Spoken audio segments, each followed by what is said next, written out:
Bismillahir Rahmanir Rahim. Alhamdulillahi Rabbil Alameen. Wal aqibatu lil muttaqeen. Wa la udwana illa 'alal zalimin. Wa ashhadu an la ilaha illallah wahdahu la sharika lah. Wa ashhadu anna Muhammadan abduhu wa rasuluh sallallahu alayhi wa ala alihi wa ashabihi wa man da'a bi da'watihi wa istanna bi sunnatihi ila yawmiddin wa sallam tasliman kathira. Amma ba'd. All praises are due to Allah, Lord of the worlds, and surely the best reward is for those who have taqwa. And surely there is no animosity except for the oppressor. And I bear witness that Allah is one and has no partners, and that Muhammad, the son of Abdullah, is his servant and his last messenger. And may Allah always and constantly send peace and blessings to Muhammad, and to his family and his companions, and all those who call to his way and establish his sunnah to the day of judgment. As to what follows, I begin by conveying the salams to you from your brothers and sisters in the southern part of Africa. Assalamu alaikum wa rahmatullahi wa barakatuh. It is with a sense of joy that I am here today, and I want to at the outset pray to Allah subhanahu wa ta'ala that He would enter the Aboriginal people in the southern part of Africa into Islam. And I pray that the Khoisan and the Zulu and the Sutu and Swana and Xhosa and all of the people of the south would embrace Islam in large numbers. And I pray that Allah subhanahu wa ta'ala would give us that understanding and that feeling to be of those who would take this message throughout the planet. And so it is with a sense of joy coming here and seeing many of the faces that I have known over the years, and also new faces, and especially to see the young Muslims, brothers and sisters, coming out to gatherings like this. It gives me a great sense of joy. But that joy is connected with a sense of urgency. That urgency comes directly from the southern hemisphere. And in the city of Cape Town, where I have been living for almost 3 years, in our section, which is called the Cape Flats, it is said that it is the second most dangerous place on the face of the planet Earth outside of wartime situations. It is said there is more murder that goes on in the Cape Town Flats. More murder happens than anywhere else in the world except Bogota, Colombia. It is also said that in parts of southern Africa that 1 of every 4 people is HIV positive. This is a crisis. And I'm not of those who believe wholeheartedly in the figures that are coming to us, because to a great extent what is happening is that disease is being used, or the proportions of disease is being used to lower the self-esteem of African people and many people throughout the world. And we have found out on the ground in southern Africa that there are 60 ways you can become HIV positive. 60 ways, over 60.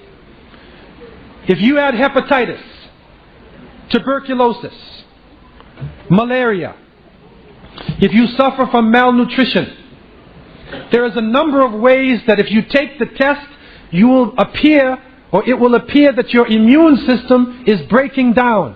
And so they put it all together and they say HIV, it's the virus, because they want people to think that there is no hope. But on the ground there is something different. Now, even though we believe it is not the virus, something is killing people. Something is killing people. And what has come to light is that the promises that were made in the transition from the apartheid government have not been fulfilled. And the people on the ground are now swelling. And there is possibilities of another revolution. But this revolution would not be decided by the United Nations, or would not be decided in the big cities of the Western world. This one, if it comes about, inshallah, will be on the ground. And so people are acting out of frustration. And it is that frustration and living right in the Cape Flats, where we are seeing every day the benefit of being Muslim. In our section called Surrey Estate, it is 90% Muslim. The adhan is called, we walk to Fajr in the dark. All the stores are halal. All the schools around us are Islamic schools. But 3 blocks away is a war zone. The other night I went into the house and I heard these noises like pop, pop, pop, a sound almost like, you know, when they have the fireworks, the last set of fireworks, and it goes boom, boom, boom, boom, boom. And there's a series of noises, and I realized it was automatic gunfire, only about 3 blocks away. And so 3 blocks away is this state of kufr, so to speak, and within our area is a state of Islam, so to speak, and we are living in peace. And so we have to consider every day when we wake up, will we live to the end of the day? We have to consider the benefits of being Muslim and living around Muslims. Not just talking Islam, not just using slogans of Islam, but living Islam and putting it into our lives. And so this urgency drives us in the southern part of Africa. Internationally, as we have heard from the speakers, people are dying. Muslims are dying. And right now, as we are here in relative peace, the Yahud are laying the cornerstone for their false temple of Solomon. Children are being gunned down in Philistine.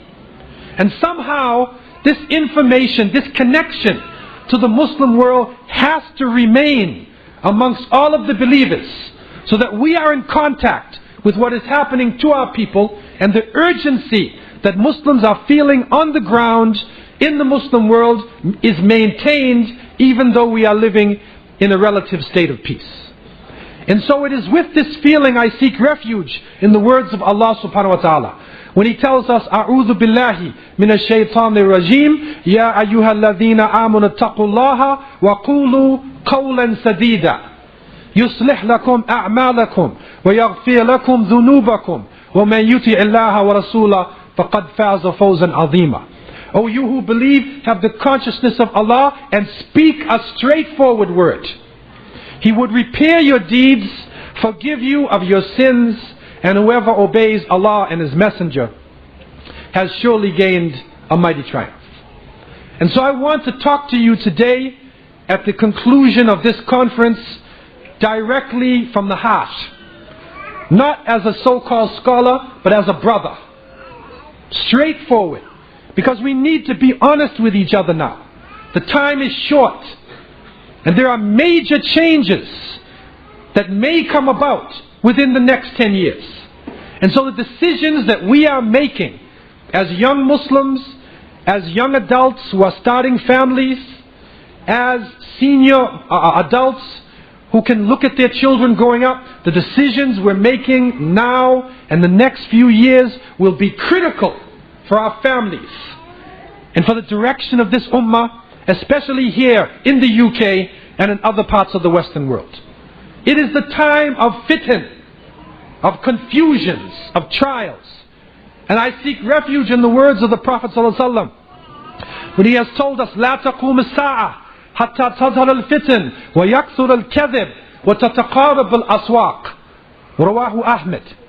In this hadith, which is sahih, the Prophet ﷺ has told us the last hour would not come about until fitan, the plural of fitna, trials and tribulations would appear, and lying would increase, and the marketplaces would come close. Now we see in this hadith the Prophet ﷺ has given us knowledge that we are able to benefit from and increase our understanding of as we go to the Day of Judgment. fitna, trials and tribulations would come about. And we see now as we drive down the streets, we are seeing flesh, we are seeing filth, we are seeing the trials and temptations, the gambling, the drugs, the pornography, put clearly in the society, openly, as though it is a civilized way of life. And so the fitna is all around us. And one of the interesting understandings of fitna, it is not just temptation. It can be a trial, it can be a punishment. The fitna can also be a gray area. You don't know which direction to go in. You don't know if it's black or if it's white. And so many of our masajids, our communities, our Islamic movements are in the midst of a fitna. We're not sure which way to go. The founders of the movement laid a direction, but the times have changed. There are other movements that are around. How do you relate to other Islamic movements? How do we relate to other Muslims? How do the masjids relate to each other? How does even the husband relate to the wife? And so a confusion has come about not by chance. It is by design. And the evil one, the shaitan, wa'iyadu billah, in his fulfillment of his oath to Allah, he would come around us, in back of us, on the right side, on the left side. He would make us change the creation of Allah. He would call us to confusion, call us to fahsha, call us to munkar. And so it is coming about.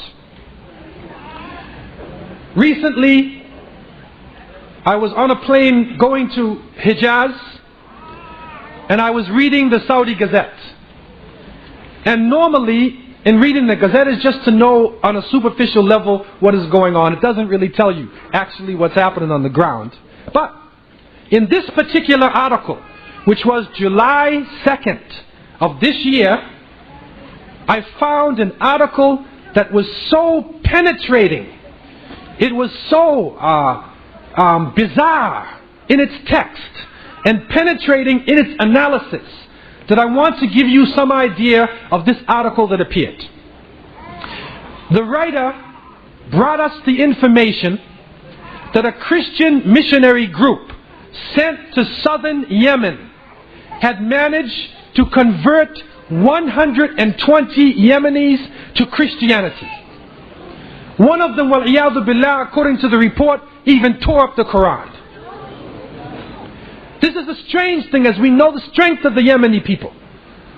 This is a serious situation, and the Christianization programs are being carried out intensively in our countries, and they are targeting populations where the people have the potential to rise up and to make this Islamic revival.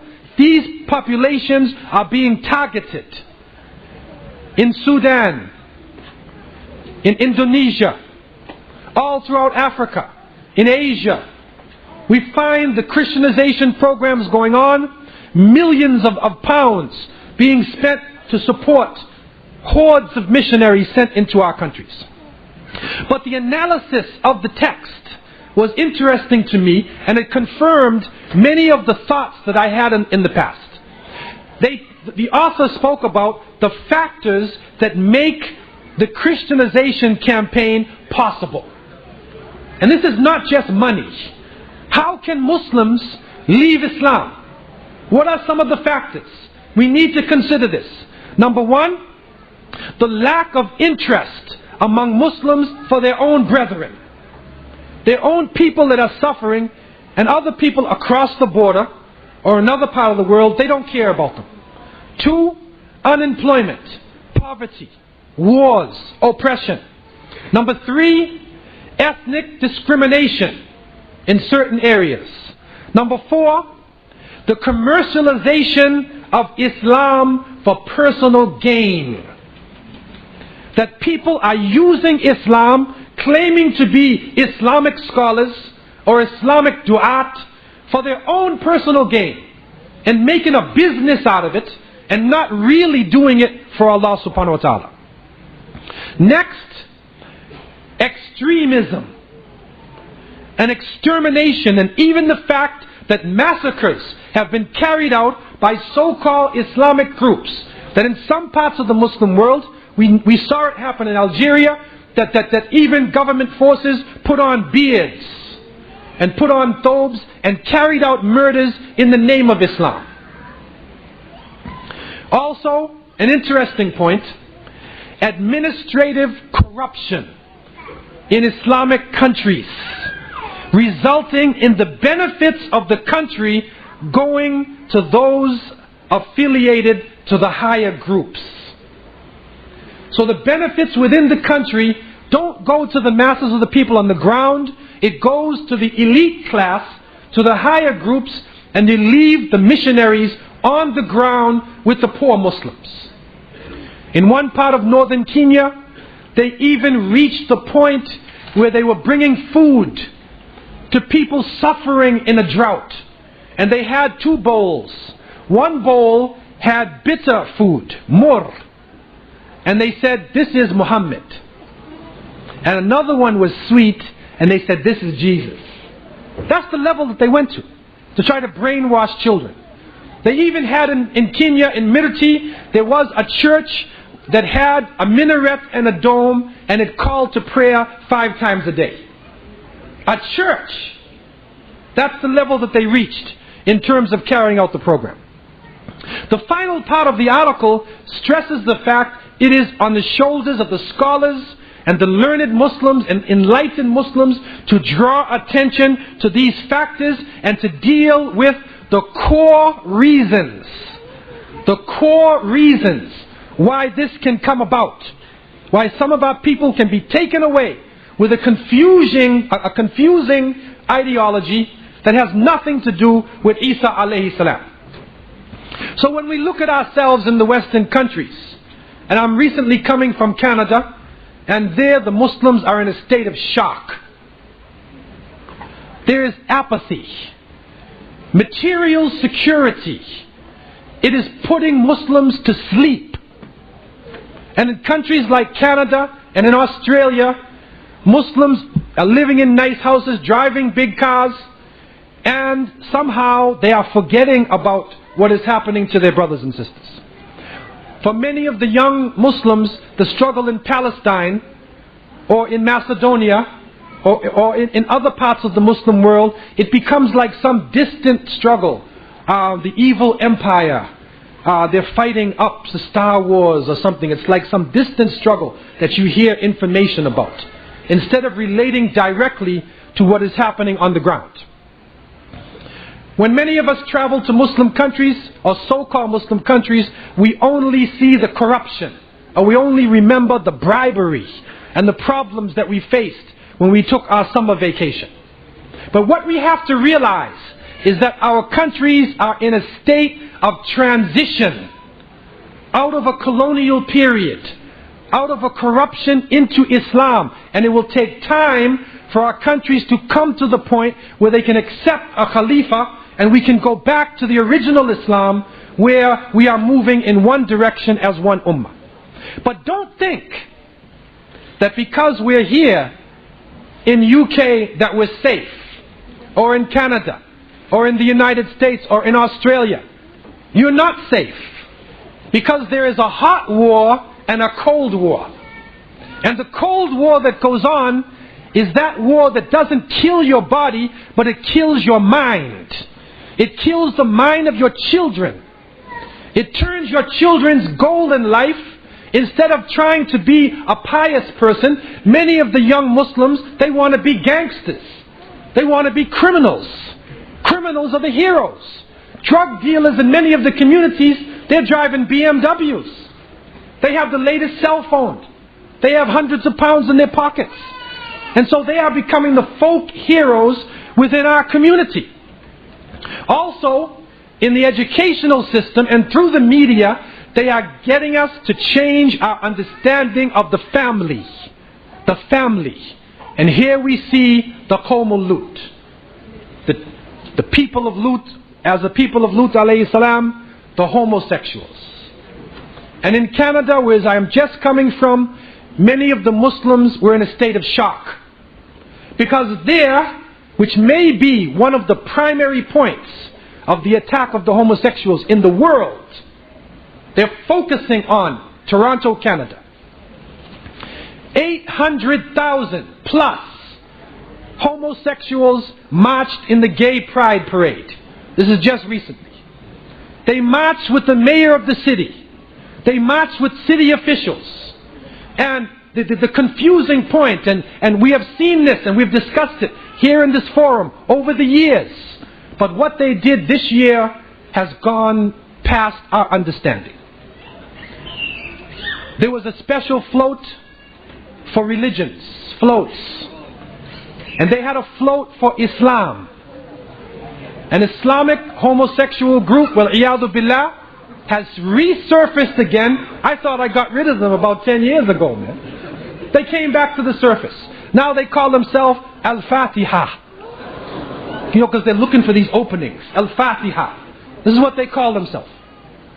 They're marching, they have government support, and they are trying to establish a Islamic center. A center of their own understanding, which is based upon their own confused reality of their sexuality. But what is dangerous is that many of the Muslims are becoming apathetic. They hear it and they don't even feel it in their hearts. They feel they can't do anything with their hands. They've stopped talking, and even their hearts are not saying anything. They're not even feeling disgusted inside of themselves. They say, no, this is his alternative. This is his alternative in life. And the younger generation is being fed this understanding. So we, in the state of confusion, are in need of tajdeed. As our speaker was saying, we are in need of revival. We are in need of a younger generation who can take this deen, not only in the Muslim countries, here in the West.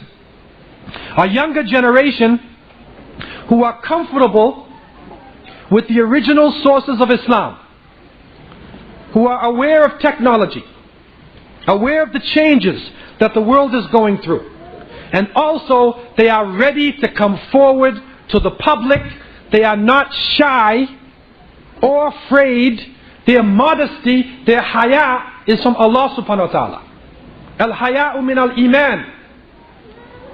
Modesty is part of faith. But when you see the description of Abu Ubaidah ibn al-Jarrah radiyallahu anh, it said he was kathir al-haya. He had so much modesty, he wouldn't even look you in the eye too long. But when the enemies of Allah subhanahu wa ta'ala came, he was like the sharp edge of a sword. He changed into a lion.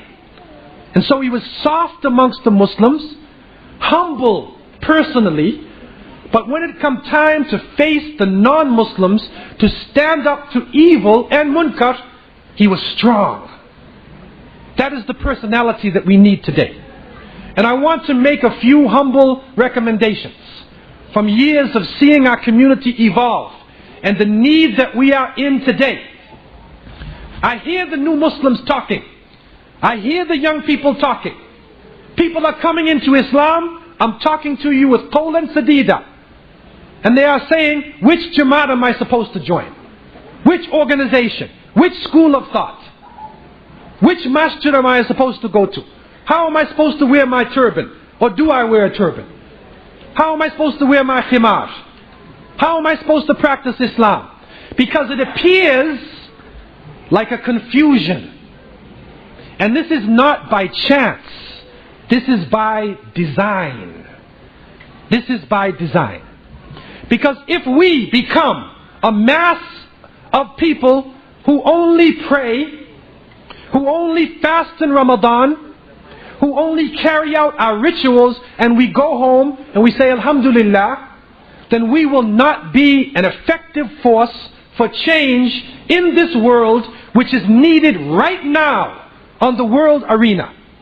The world is crying out for a new economy. The false promissory notes, it's not working anymore, it's falling apart. The world is crying out for some society that is not based on race. where people do not judge each other by the color of their skin or by their economic status. The world is crying out, or many people in the world are crying out for a clear discussion of religion. How do you relate to the Creator? What is coming after death? Everybody is asking this because everybody has to die. But what is the answer? People are being put to sleep. The television and the media takes them out in space, and they're spending their time fighting aliens. In the community, if you don't fight the aliens, you have to fight your drug habit. You're high on cocaine. You're high on heroin. Many of our own children are suffering now from drug addiction. It is real. And so we need to be able to face this, to develop a generation that has an approach where we can deal with the present problem we are facing on the ground. Number one, we need, as our moderator said, I confirm his point, a proper knowledge of Islam. Right from the beginning, every Muslim man and woman, all of us need to take some time out of our life and study Arabic, classical Arabic, and try to go to original sources. Try to sit with a scholar who can take you through a text, who can teach you some of the original sources. Get comfortable with it. Get these books. Don't just put the tafsir on your shelf, but make it alive. And in seeking this knowledge, we should not seek it only to say I have knowledge, or to be able to argue with other Muslims. You know, in some cases people seek knowledge so they can come to the conference and they can debate you on a point. And the Prophet ﷺ said in an authentic hadith, مَا ضَلَّ قَوْمٍ قَطْ بَعْدَ هُدَى إِلَّا أُوتُوا الْجَدَلِ, that people would not go astray after guidance till they were given argumentation. And so they study the knowledge in order to argue, my madhab is better than yours. My sheikh is better than yours. My turban, my thobe is nicer than yours. I have a nice beard. You don't have an Islamic beard. So they argue the point while people are dying on the ground. You see the issue? So we spend all of our time battling with each other, or we see the main issue in life is to deal with Muslim groups, so we spend all our time backbiting other Muslims, talking about their leaders, trying to undermine the Jamaat, while people do not know about Islam outside on the streets. It is not by chance. This is happening by design. Not just divide and conquer, confuse and conquer. So this knowledge should take us closer to Allah subhanahu wa ta'ala. The essence of the knowledge is the taqwa. Why do you think the Imam in the khutbah of Jum'ah has to mention taqwa? Why every Friday are we talking about this consciousness of Allah? That is the essence. When the consciousness comes to us, we can overcome some of the difficulties that are dividing us up. Number two, through this knowledge, we should seek balance and wisdom. One of the elements missing in leadership is hikmah. It is wisdom. Putting things in the proper place. Balance. Many times we go to one extreme or another extreme. And so you see a brother or a sister, one day he's in one Jamaat on one extreme, the other day he's on the other side. But where do we meet in the middle? Where do all of the people in Ahlul Sunnah wa Jama'ah, where do we meet in the middle? Where do the Islamic movements meet in the middle, in the center? We need balance and we need wisdom. Number three, more emphasis needs to be placed on Islamic character. We focus on ibadat. We focus on aqidah in textbooks. But this ibadah and this aqidah should be leading us to the Islamic character. The Prophet ﷺ said, بُعِثْتُ لِأُتَمِّمَ مَكَارِمَ الْأَخْلَاقِ. I was sent to complete the best of character. That is the essence, man. It's the essence. When they asked the Prophet ﷺ, what would be the main cause of people going to hellfire? He told his followers, al-fam wal-farj. Your mouth and your private parts. Now look at our community. Look at the fitness that we are in. What is the main temptation? It is coming through the sexuality. So in the mouth, the scandaling, the backbiting. We should watch what we say with our mouths. Then they asked him, what would be the main causes that would take people to paradise? And he answered, Taqwa Allah wa husnul khuluq. Having the consciousness of Allah, fear and hope, the consciousness, taqwa, and good character. Good character. It is a crucial issue that we need to consider. He told us in authentic hadith, مَا مِن شَيْءٍ أَثْقَلُ فِي الْمِيزَانِ مِنْ حُسْنِ الْخُلُقِ. There is nothing heavier on the scales on the day of judgment than good character. And that's what we need today. Many times we find a person comes back from Hajj or joins a movement and he wears the clothes of Islam, she wears the clothes, but the character is not there, man. The character is not there. They step over you, they discriminate against you, they talk to you rude, in an offensive way. Even if you want to correct another Muslim, it should be done billati hiya ahsan, in the best way. And some of the great scholars of fiqh would say, even if you look at with your eyes at another Muslim in a way to hurt him, you're committing sin. You shouldn't even be looking at another Muslim in a negative way. Now what about our jamaats, man? You go to some masjids, it's like an armed camp, man. You think they're going to pull out their stand there, Assalamu alaikum, brother, and they got their hand inside here. Okay, what do you got in there, man? It's not a miswak, man. What do you got in there, man? I'm your brother, man. The drug dealer's outside, right? Why are you afraid of me? I pray to the same Allah. I face Qibla 5 times a day. I fast in Ramadan. I believe in Allah. Why are you afraid of me, man? If you have a difference of opinion with me, make dua for me. Give me criticism. Give me nasiha. Give me a good advice and make dua. That is the way of the great scholars of Islam. Number 4, this new generation needs courage and conviction. We need to have the type of personality. If you want sunnah, we say, I want sunnah. Like sunnah rakats. You want to be like the Prophet ﷺ? Look at 2 of his descriptions. One description is that he never struck any woman in his household. He never raised his hand to a woman. And it is even said by Anas ibn Malik, he said he served the Prophet, خَدِمْتُ النَّبِيِّ صلى الله عليه وسلم 10 سنين فما قال لي أف ولا لما صنعت ولا ألا صنعت. I served him for 10 years and he never said uff. He never said a bad word to me. He never even said, why did you do that? Or if you would do that, it would be better. He never even said that. 10 years. This is the character of the Prophet ﷺ. But you see him in the battle of Hunayn. When the enemies came down on the Muslims. When everybody turned around. They said he's dead.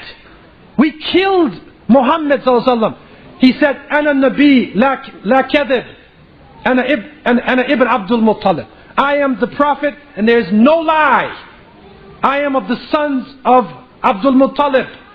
He said it clear. And the Sahaba said they would seek refuge in Rasulullah. When the battle got hot, when you feel the sweat of your enemy, hand-to-hand combat, they would seek refuge behind him. That is the leadership of Islam. We need courage and conviction. And if we don't have courage, pray to Allah for courage. Go take a karate class, man. Learn kung fu. If you don't have courage, then face a man right eye to eye and learn how to face him. Take a blow on your head if you're afraid to get hit. But we need to have the courage and the conviction to go forward. Number 5, knowledge of the environment. The Muslims that we need in this revival have to be comfortable with Islamic sources, but they don't take you back 1400 years ago and leave you there. They take that knowledge from 1400 years ago and apply it to the environment today. That means that people will have to understand the current trends in the society, the history of this land, the politics of this land, without having to join a party, but understand what is going on. We can't bury our heads in the sand anymore. Islam has solutions to the everyday problems right out in the street. Number 6, an emphasis needs to be placed on unity and cooperation, especially amongst Muslims. There needs to be an emphasis on this in our manhaj, in our programs. We need to start saying to each other and practicing this. Go to other Muslims, ask for forgiveness, sit down with them, take shura. We need to close ranks. The enemies of Allah are closing ranks. And you heard what is going on now in the international legal framework. On the ground, they are closing ranks. And so we need to start looking at each other in a different way and to focus on the positive aspects of another Muslim. Sometime, drop the titles. Drop the titles sometime. I respect all the Jamaats. We need to have organization. And most of the Jamaats came about in response to their environments, in response to the needs of the Muslims. But if you have some Muslims who emphasize Aqidah, some emphasize the heart, some emphasize jihad, some emphasize Khalifa, some emphasize Islamic movement, some emphasize scholarship, you must study. All of these are part of the process of Islam. But when we take one aspect and we say that's the whole of Islam, we can become zalim, we can become oppressors in our own Islamic movement, because in the time of Rasulullah ﷺ, all of the people, all of these tendencies were there amongst the Sahaba. So we need to cherish all of our leaders, all of those who have died with kalima la ilaha illallah Muhammad Rasulullah. Who am I to say? Who am I to criticize an Islamic leader? There are some Islamic leaders, there's one in particular, I won't say his name, and I heard people today criticizing him, talking about him like he's a non-Muslim, and reports came, he went to the gallows and he smiled. He smiled when the Kufr government took his life. Now how are you going to criticize that person? You should make dua for him, that if he made a mistake, may Allah forgive him. But how many of us will go to the gallows, will face a rope around our neck, and we will smile, and we will thank Allah for being made shaheed? So before we criticize the movements, let us look for the positive aspects in the Islamic movements. Look at each other in a positive way. We are all part of one ummah. Drop your titles for a moment. Let's go back to the beginning. Muslimin, Mu'mineen, Muhsineen. That's what Allah called us. That's what Allah called us. So if something's going to divide me from another Muslim, then I would respectfully put it to the side. Number 8, dawah as a means of fulfilling our mission and as a means of purification. How can you talk about dawah? The enemies of Allah are surrounding us.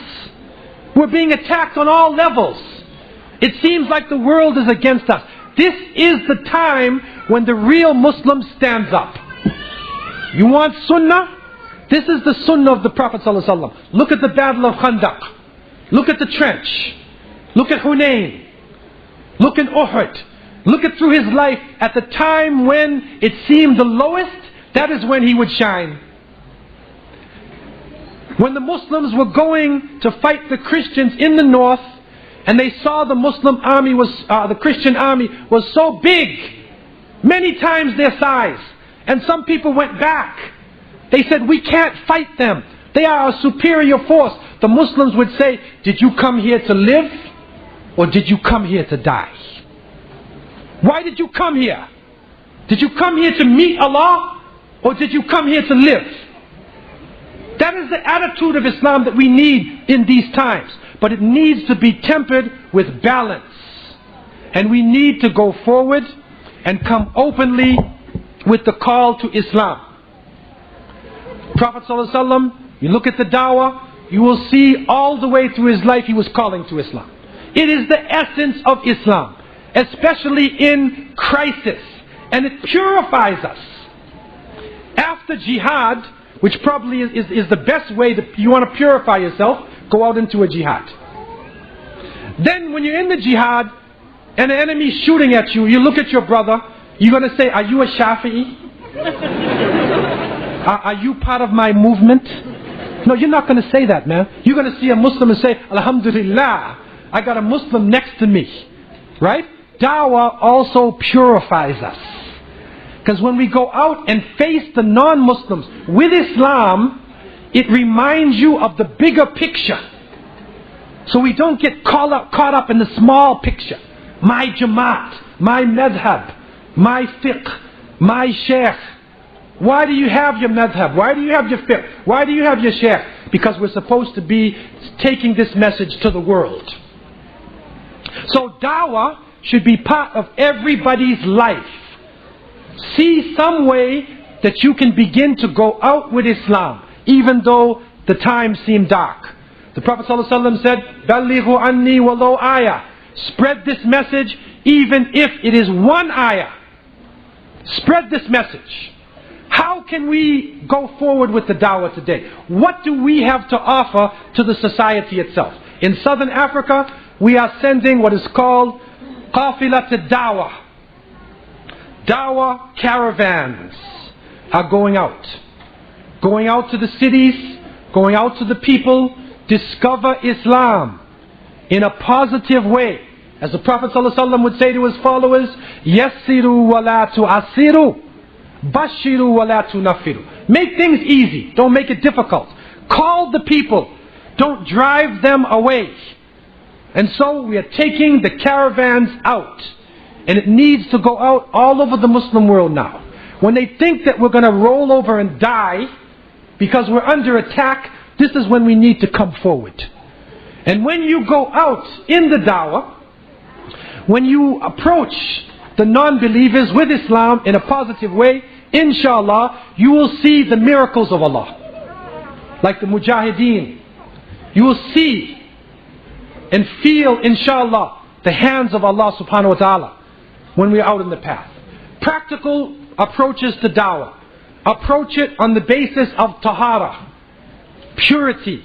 That we have a lifestyle of purity. It purifies belief. It purifies the body. It purifies sexual relationships. This is a crisis in most of the world. People are saying, how can we escape the AIDS crisis? This is a plague.